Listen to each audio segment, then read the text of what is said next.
शासन पातळीवर होत असलेल्या दुर्लक्षाच्या निषेधार्थ आता कोचिंग क्लासेसचे शिक्षक उतरलेत. कोचिंग क्लासेस संचालक संघटनेच्या वार्षिक सर्वसाधारण सभेत केलेल्या ठरावानुसार आगामी कोकण पदवीधर मतदारसंघ निवडणुकीत संघटनेचा उमेदवार रिंगणात उतरवण्यात येणार असल्याची माहिती ठाण्यात आयोजित पत्रकार परिषदेत देण्यात आली. दरम्यान क्लासेसचे दुकान कायमस्वरूपी बंद करण्याची भाषा करणाऱ्या अजितदादांनाही संघटनेनं आव्हान दिले. शालेय शिक्षण व्यवस्थेला पूरक अशी शैक्षणिक संस्था असलेल्या कोचिंग क्लासेस संचालक संघटनेनं आता कोकण पदवीधर निवडणुकींसाठी दंड ठोठावलेत. याविषयी बुधवारी पत्रकार परिषदेत घेण्यात आली. यावेळी संघटनेचे अध्यक्ष सतीश देशमुख, उपाध्यक्ष प्रकाश पाटील, सचिव सचिन सरोदे, खजिनदार सुनील सोनार, कार्यवाहक रवींद्र प्रजापती, सदस्य शैलेश सकपाळ, अनिल काकुळते, विनायक चव्हाण, संतोष गोसावी आदी उपस्थित होते. यावेळी सरोदे यांनी गेल्या 14 वर्षांपासून महाराष्ट्रीय क्लासेस संचालक म्हणजेच खाजगी शिक्षक यांच्या न्याय हक्कासाठी संघटना काम करत असल्याचं सांगितलं. शालेय शिक्षण व्यवस्था कमकुवत पडत असताना शिक्षकांसह विद्यार्थ्यांच्या हितासाठीही संघटना कार्यरत असून अनेक डॉक्टर, वकील, इंजिनियर घडवण्यात याच क्लासेसचा वाटा आहे. या पार्श्वभूमीवर या क्षेत्राच्या विकासासंदर्भात शासनाकडे पत्रव्यवहार करूनही दखल घेतली गेली नसल्यानं कोचिंग क्लासेस संघटना संतप्त झाल्यात. एवढंच काय तर आत्ताचे उपमुख्यमंत्री अजितदादा पवार यांनी क्लासेसचे दुकान कायमस्वरूपी बंद करण्याची भाषा केली, याचा आम्ही जाहीर निषेध करत असल्याचंही त्यांनी सांगितलं. दुकाने कोणाची बंद होतात हा येणारा काळच ठरवेल आणि याची प्रचिती उपमुख्यमंत्री यांना येईलच. परंतु आम्हाला शासनाकडे मिळत नसलेली दाद आणि वेळोवेळी होणारा आमचा अपमान याचा समाचार घेण्याचा निर्धार केलाय. त्यानुसार नुकत्याच पार पडलेल्या वार्षिक सर्वसाधारण सभेत पुढच्या वर्षी होणाऱ्या कोकण पदवीधर निवडणुकीत संघटनेचा उमेदवार देऊन तो निवडून आणण्यासाठीचा ठराव एकमतानं संमत करण्यात आलाय. यासाठी आत्तापर्यंत 5,000 पदवीधर मतदारांची नोंदणी पूर्ण केली असून येत्या काळात 40,000 नोंदणी करण्याचा मानस संघटनेनं व्यक्त केलाय. सरकारचा चांगला प्रतिसाद हा मिळालेला नाही. शासनाकडून अद्यापही ड्राफ्ट संदर्भात कोणतीही बैठक अजूनही शासनाने केलेली नाही. आणि महत्त्वाचं म्हणजे कोरोना काळात शिक्षकांना जो मदतीचा हात हवा होता शासनाकडून, तो शासनाने दिलेला नाही. आम्ही शासनाकडे वेळोवेळी पत्रव्यवहार केला, पण शासनाने दाद न देता आमच्याकडे पूर्णपणे दुर्लक्ष केलेलं आहे. कोरोना काळामध्ये आमचे अनेकाचे संसार उद्ध्वस्त होण्याची वेळ आली होती. अनेकांचे आमचे क्लासेस बंद पडले. अनेक विद्यार्थी शिक्षकांपासून वंचित होते आणि या सगळ्या उपासमारीची वेळ आमच्यावरती आली होती, तेव्हा देखील शासनाने आमच्याकडे दुर्लक्ष केलेलं आहे. त्यानंतर आता कुठेतरी आमचे क्लास सुरळीत आहेत, परंतु कुठेतरी आता राज्याचे उपमुख्यमंत्री अजितदादा पवार यांनी स्टेटमेंट केलं 2 दिवसापूर्वी की मी महाराष्ट्रातले जे खाजगी क्लासेस आहेत त्याचे आम्ही दुकानं बंद करू. दादांना मला हे सांगायचं आहे, दादा ही दुकानं नसून हे सर्वसामान्य मुलं शिकणारी एक शैक्षणिक संस्था आहेत. येणाऱ्या भविष्यामध्ये विधानसभेच्या निवडणुका आहेत, विधान परिषद आहे, तर नेमकं कोणाची दुकानं बंद होतील हे आम्ही तुम्हाला त्यावेळेला नक्की दाखवून देऊ.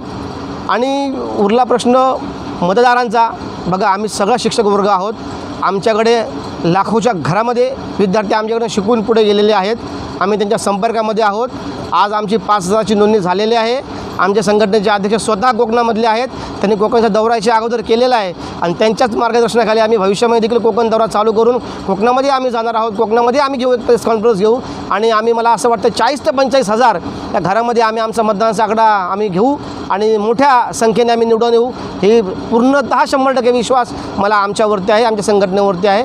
आणि यानंतर आम्ही विधानसभेत जाऊ, विधान परिषदेमध्ये जाऊन जो काही राडा घालायचा आहे, जो काही ही काही शिक्षणाची जी काही व्यवस्था बिखरलेली आहे ती कशी लाईनीवरती आणायची यासाठी आम्ही प्रयत्न करू. याचा अर्थ आपण कोकण पदवीधर मतदारसंघामध्ये निवडणुकीला आपला उमेदवार देणार आहात. अर्थातच ही प्रेस कॉन्फरन्स त्यासाठीच आहे की आम्हाला जाहीरपणे सांगायचं आहे, आम्ही कोणत्याही राजकीय दबावाला बळी पडणार नाही, आम्ही कोणालाही घाबरणार नाही. आम्ही येणाऱ्या कोकण पदवीधर मतदारसंघामध्ये आमचा उमेदवार देणार म्हणजे देणार आणि ठामपणे तो निवडून आणणार म्हणजे आणणारच. यासाठी तुम्ही काही नोंदणी वगैरे केली आहे का? नोंदणीला सुरुवात झालेली आहे. मगाशी सांगितल्याप्रमाणे आमची 5,000ची नोंदणी झालेली आहे आणि आम्हाला तो टप्पा ह्या 15 दिवसामध्ये 40,000पर्यंत गाठायचा आहे. त्यासाठी आमचे प्रयत्न चालू राहणार आहेत. कोणत्या पक्षाशी आपला काही संपर्क झाला आहे का किंवा कोणाची संगनमत करून आपण एकत्रित लढणार आहोत? आमचा कोणत्याही पक्षाशी संबंध नाही. आमचा कोणत्याही पक्षाशी संपर्क देखील झाला नाही आणि कोणी आमच्या संपर्कामध्ये आलं तर त्याला आम्ही दाद देणार नाही. कारण ही आमच्या अस्तित्वाची लढाई आहे. हे शिक्षण, सर्वसामान्य विद्यार्थ्यांना मिळणारं शिक्षण, हे शिक्षण टिकवण्यासाठी जी लढाई करायची आहे ती लढाई आम्ही लढतो आहोत. आणि बघा, लढाई नुसती रस्त्यावर लढून चालत नाही, तर प्रशासनाच्या आत शिरून त्यांच्या बाजूला बसून ती लढाई जिंकणं महत्त्वाचं असतं. शासनाकडून निर्णय काढून घेणं महत्त्वाचं असतं. त्यासाठी आम्ही ही लढाई आता रस्त्यावरची आहे, निवडणुकीची आहे, आम्ही लढू. आणि भविष्यामध्ये ही लढाई आम्ही विधान परिषदेमध्ये लढू आणि इथली शिक्षण व्यवस्था ही सुरळीत कशी होईल ह्यासाठी आम्ही प्रयत्न करू. गेले अनेक वर्ष शिक्षक आमदार इतके होऊन गेले, त्यापैकी कुठल्याही आमदारांनी आपल्याला दाद दिली नाही असं म्हणावं लागेल. नाही, मला आजपर्यंत काय झालं त्यावर मला जायचं नाही, पण आजपर्यंत जसं म्हणावं तसं शिक्षण क्षेत्रामध्ये प्रगती झालेली नाही. आज दरवर्षी माझ्या माहितीप्रमाणे लाखो विद्यार्थी पदवी घेऊन बाहेर पडत आहेत, पण त्यांना नोकऱ्या नाहीत, त्यांच्या नोकऱ्याचं कोण बघत नाही. मी एका पुस्तकात वाचलं होतं की विद्यापीठं म्हणजे बेरोजगार निर्माण करणारी कारखाने आहेत असं म्हटलं जातं. परंतु मी कारखान्याला नोकरी देण्याचं काम कोणाचं आहे? मतदारसंघातील आमदारांचं आहे ना. त्यांनी अद्यापर्यंत केलं नाही. कोणी काय केलं मला त्यात जायचं नाही. आमच्या संघटनेमधील उमेदवार जेव्हा निवडून येईल तेव्हा आम्ही लाखो विद्यार्थ्यांना दरवर्षी नोकऱ्या देऊ हे मी सांगू शकतो.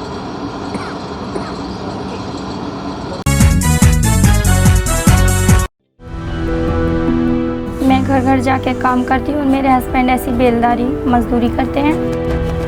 पहले मैं टीके लगवाती थी, फिर ऐसा हुआ कि हम लोग काम करते थे, हमारा काम डाउन होने लगा, फिर हम गांव चले गए. फिर गांव से आए तो हम दोनों काम में बिजी हो गए. एनम दीदी हमारे एक दिन घर आई, उन्होंने कहा कि मुझे कार्ड दिखाओ. फिर उन्होंने देखा उसमें कुछ टीके छूटे पड़े. आस पड़ोस में जितने भी बच्चे हैं उनके घर पर गए, उनकी मम्मी पापा से बोले जो जो बच्चे छूट गए हों वो बच्चे अपना टीका लगवा लें. अब हम लोग सारी लेडीज़ मिलकर बच्चों का टीका लगवा के आए. हम तो भूल गए थे कि हमारे बच्चे का टीका नहीं लगा, लेकिन सरकार नहीं भूली, हमारे दरवाजे पर आए और टीका लगाया. मिशन इंद्रधनुष.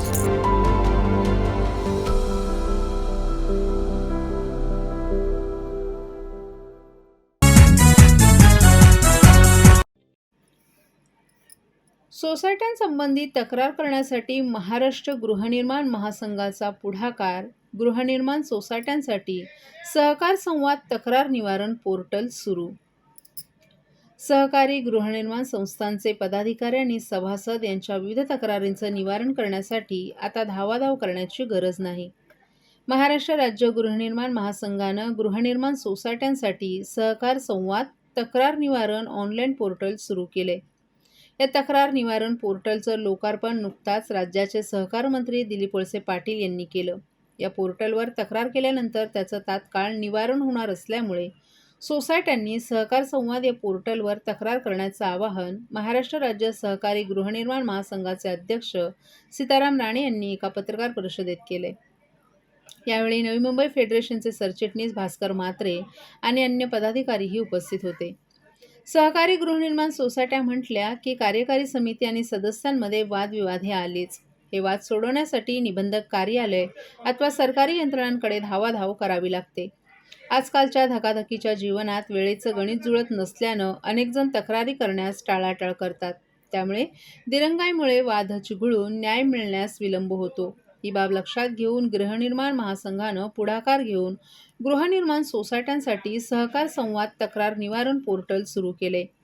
आमची संस्था आमचे प्रश्न या टॅगलाईन अंतर्गत या संकेतस्थळाच्या माध्यमातून सहकारी गृहनिर्माण संस्थांचे प्रश्न 24 तासांच्या आत निवारण करण्यात येणार आहे. तक्रारदारानं पोर्टलवर जाऊन तक्रार नोंदवताच संबंधित विभाग या तक्रारीची दखल घेईल. तक्रार प्राप्त होताच तक्रारदार व्यक्तीला SMS द्वारे किंवा ईमेल ID वर संदेश पाठवला जाईल. तर पुढील कारवाईसाठी तक्रार संबंधित विभागातील अधिकाऱ्यांना पाठवली जाईल. अधिकाऱ्यांकडून वेळेत तक्रार निवारण न झाल्यास पुन्हा त्या तक्रारींचा आढावा घेऊन संबंधित अधिकाऱ्याशी व्यक्तिशः संपर्क साधण्याची सुविधा उपलब्ध करून दिली जाणार आहे.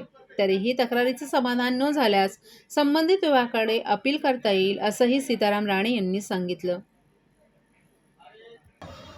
महाराष्ट्रामध्ये 1,54,000 गृहनिर्माण संस्था आहेत. त्यामुळे त्यांच्या तक्रारींची संख्यासुद्धा मोठ्या प्रमाणात आहे. तक्रारींची संख्या मोठ्या प्रमाणात असल्यामुळे तक्रारींचा निपटारा वेळेवर होतोच असं नाही आणि या माध्यमातून केलेल्या तक्रारींचा निपटारा वेळेवर व्हावा, लवकर व्हावा या उद्देशाने हे पोर्टल तयार केलेलं आहे. भविष्यामध्ये की या पोर्टलवर तक्रार केल्यानंतरच तुम्हाला जर समाधानकारक उत्तर मिळालं नाही तर तुम्ही अपील करू शकता. थेट तुम्हाला संबंधित अधिकाऱ्याकडे किंवा कुठल्याही अधिकारी तक्रार करता येणार नाही. पहिल्यांदा पोर्टलवर करा.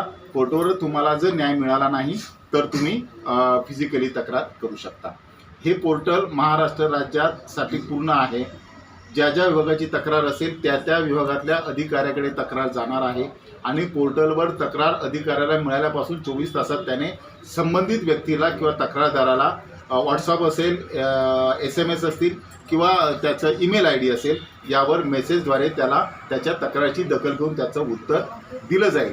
त्या सभासदाला जर ते उत्तर पटलं नाही, त्याला योग्य वाटलं नाही, तर तो संबंधित अधिकाऱ्याकडे या निर्णयाविरोधात अपील करू शकतो. कुठल्या स्वरूपाच्या तक्रार याच्यामध्ये दाखल? गृहनिर्माण संस्थांच्या पोर्टलमध्ये 27 प्रकारच्या तक्रारींचा समावेश आपण केलेला आहे. त्याच्यामध्ये 99 फक्त या पोर्टलवर अपील करता येणार नाही, सगळ्या प्रकारच्या तक्रारी याच्यावर करता येतील. आगामी 20 नोव्हेंबर रोजी होणाऱ्या परिमंडळ लोकशाही दिनाकरिता 6 नोव्हेंबरपूर्वी निवेदन सादर करण्याचं पालिका प्रशासनाचं आवाहन. नागरिकांच्या वैयक्तिक तक्रारींचा निपटारा तातडीनं होण्यासाठी तालुकास्तरीय लोकशाही दिनाच्या धर्तीवर ठाणे महानगरपालिकेच्या वतीनं दर महिन्याच्या 3ऱ्या सोमवारी परिमंडळ स्तरावरही लोकशाही दिनाचं आयोजन करण्यात येतं. त्यानुसार आगामी 20 नोव्हेंबर रोजी परिमंडळ लोकशाही दिन होणार आहे. या लोकशाही दिनासाठी नागरिकांनी 15 दिवस आधीच म्हणजेच 6 नोव्हेंबरपूर्वी आपली निवेदनं सादर करण्याचं आवाहन ठाणे महानगरपालिकेच्या वतीनं करण्यात आले.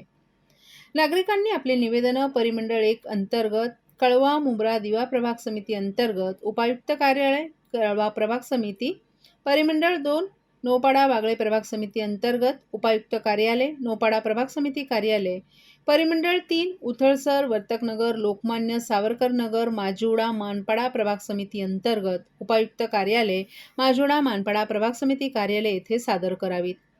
नागरिकांनी प्रथमतः परिमंडळ लोकशाही दिनात अर्ज दाखल करावेत. परिमंडळ लोकशाही दिनात दाखल केलेल्या तक्रारींवर कोणतीही कार्यवाही न झाल्यास नागरिक महापालिका लोकशाही दिनामध्ये नियमानुसार 15 दिवस आधी आपली निवेदनं सादर करू शकतील. नागरिकांनी परिमंडळ लोकशाही दिनासाठी आपली निवेदनं संबंधित परिमंडळ कार्यालयात सादर करावीत असं आवाहन पालिका प्रशासनाच्या वतीनं करण्यात आले.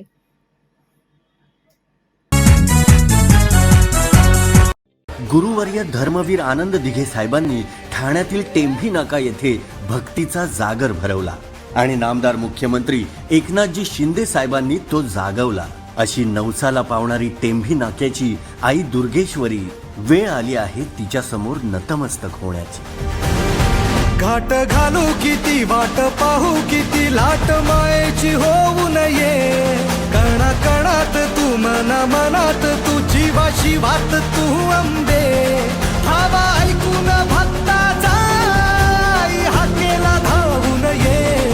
ओढ साठली डोळ्यात मन भेटीला तू रहे.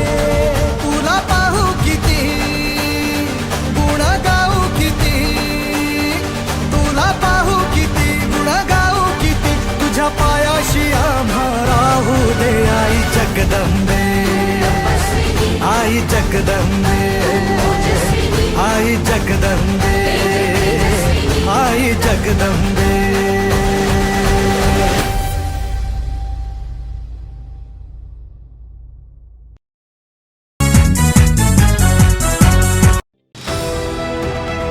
TJSB सौर शक्ती कर्ज गो ग्रीन करा वीज बिलावर बचत.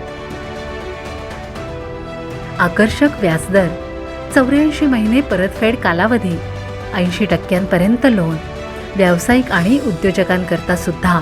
अधिक माहितीसाठी तुमच्या जवळच्या शाखेला भेट द्या किंवा संपर्क साधा. 1800-223-466 आणि 1800-266-3466.